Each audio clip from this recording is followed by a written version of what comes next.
tigilan nyo na ang pag-aadik sa cellphone. Lalong-lalo ka na, Nalyan. Tigilan mo na ang paglalaro sa gabi. Masyado ka nang nagpupuyat, Nalyan.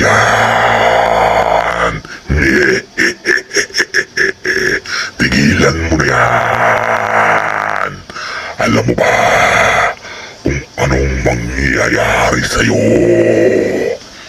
Mamamagang ang mata mo at sasabog ang utak mo, Nalyan. Dahil sa